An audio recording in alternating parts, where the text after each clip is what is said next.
A couple of years ago, we built some really nice hay feeders in the barn for our goats, and they work great. We made them out of scrap wood and free materials, with the exception of a couple of things that we wish we could do differently. Well, today, we're fixing those things.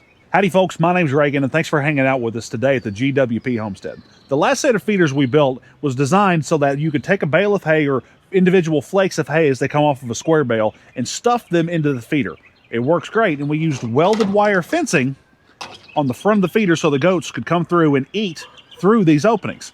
Welded wire works okay, and it accomplished what it was supposed to, but the thing is after a while, welded wire starts to look like this. It gets really beat up. The goats, if you have goats, you know, they're not exactly the most tender and careful critters to exist on the farm.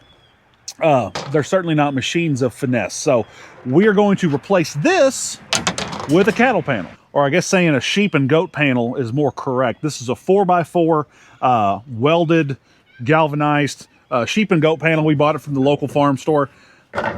It's going to work a lot better than this cheap, chintzy welded wire. The welded wire was given to us, and sometimes you can find this stuff laying around. You might have it floating around your farm already. The sheep and goat panel was fairly expensive, but it's a really good, I think, investment to making these feeders that work pretty well, work a lot better. Now, before I do anything else, I have got to trim that down to size, but let's talk about the shape of the new feeder. This is small. This is just about maybe right at 2 feet wide on the inside.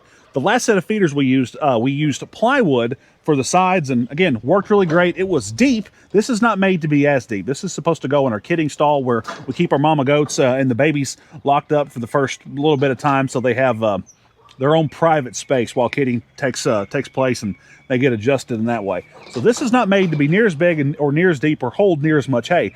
But what we used instead of plywood was a 2x6, and it worked out wonderfully. We saw the 2x6 being used online, and you can see you start off with a 2x4 at the bottom, measured 3 1/4 inches, and then just go up to the full size about whatever distance it is that you're going to have. Now, to match the existing feeders in height, we went 20 inches from here to up there. So basically our wire is the same size, and we can use the same, it holds a flake of hay about the right depth. And this was really simple. There were no complicated angle measurements or anything that needed to be taken. 3 1/2 inches here, measured up to 5 1/2, the full width of the 2x6, and then just measuring that distance and drawing a straight line, and then cutting that with a circular saw. It was really easy. It was so easy, I didn't even film it. Sometimes it's more complicated to record things that are easy to explain. So now I'm going to grab the angle grinder, cut these little stabby, McGrabby, sharp, cutty parts off, and cut it down to the proper width.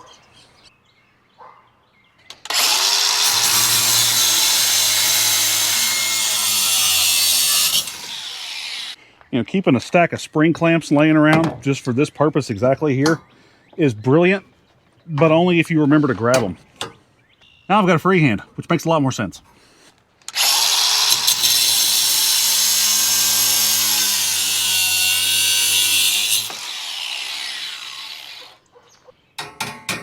Not a bad idea to count these up as you're going to make sure one of them doesn't end up in a tire, because that's the kind of thing that happens to me.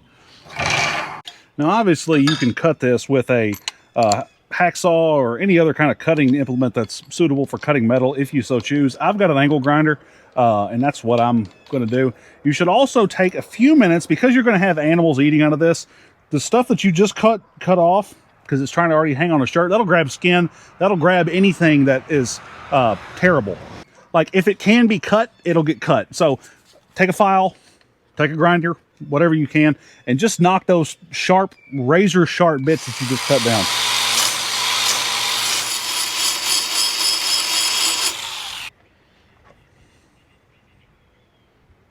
That's going to work a lot better. The goats will thank me. My wife will thank me. Everybody's just going to be happier when we don't have to stitch up any lacerations. It's just, everything works better like that. Now, you might be thinking this is the perfect opportunity to take this thing and go ahead and fasten it to here. We're not doing that just yet. And the reason being, because whenever this cover is over the front of this, it is going to be really hard to get a drill bit to go through that into here and have enough space left over to actually install this. So we are going to hang the feeder in the barn first off, and then attach this while it's hanging up. These hay bags work okay, and they're pretty probably inexpensive solution. But what we found is the goats will try to climb these things, and if they get their foot hung in that, it can be really bad. So we like to not use these wherever possible.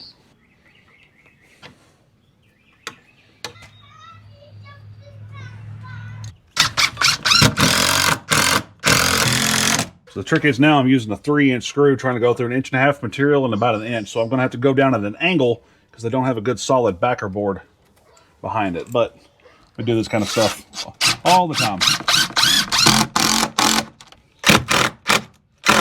Now, if you are so inclined, you can use a fence staple, or probably one smaller than this, to install this panel on this feeder. What we are going to be using is cat's claws, or a handful of cat's claws. And what they are these genius little designs with a screw and this crowfoot looking bitey piece on here. They are fantastic in situations like this, and you really ought to have a barrel or at least a bucket of these things laying around. Now, Cat's Claw did send these out. Even if they didn't, now that I've used them, I will definitely keep some of these on hand because they're awesome. They're so handy just to have for situations like this or whatever else you might be doing. Get you some, and if you go to their website, fencingstaples.com, use code GWP FREE for free shipping. It's cheaper than anywhere else on the internet, so you might as well be getting it straight from them.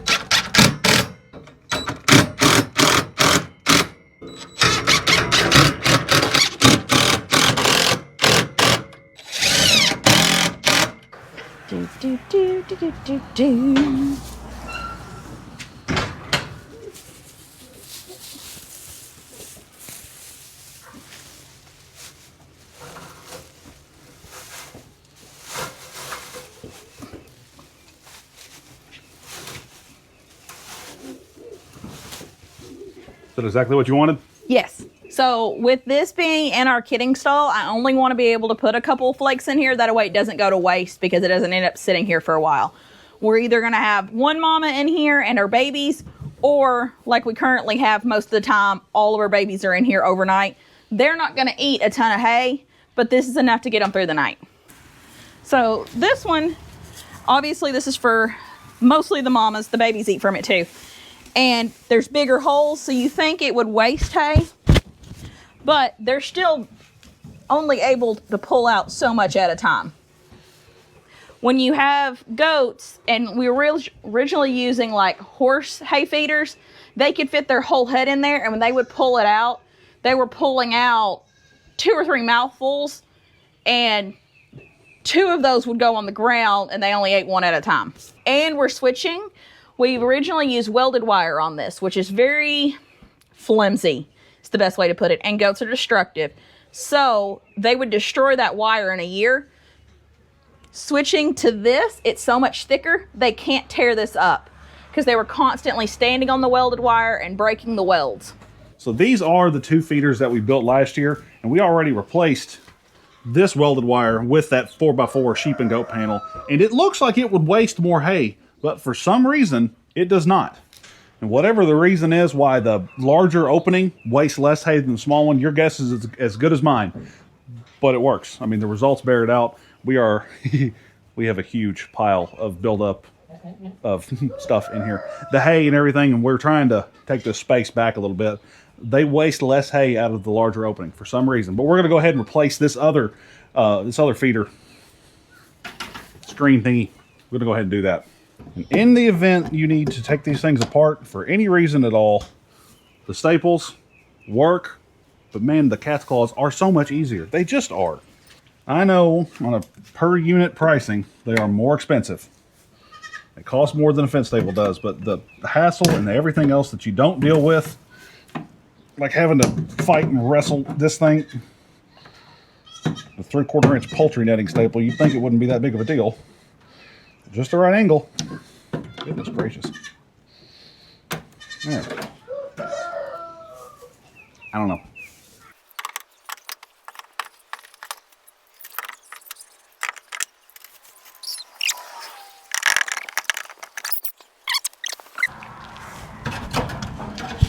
Chocolate. We're going to Sonic and getting drinks tonight, right?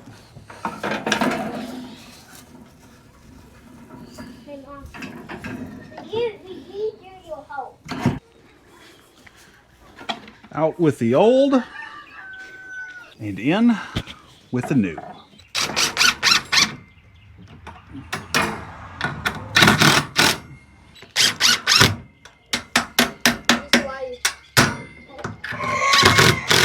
Nothing.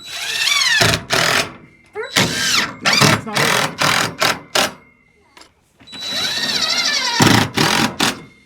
it. How's that special?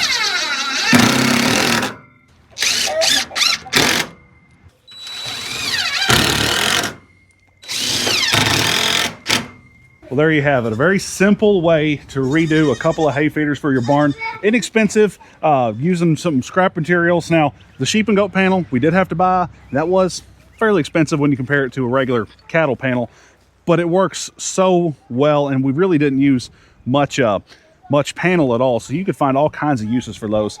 The possibilities are endless. Huge thank you to Cat's Claws. Huge thank you to Cat's Claws for helping out with today's video. Again, that code is GWP. Free for free shipping from Cat's Claws. Go check them out.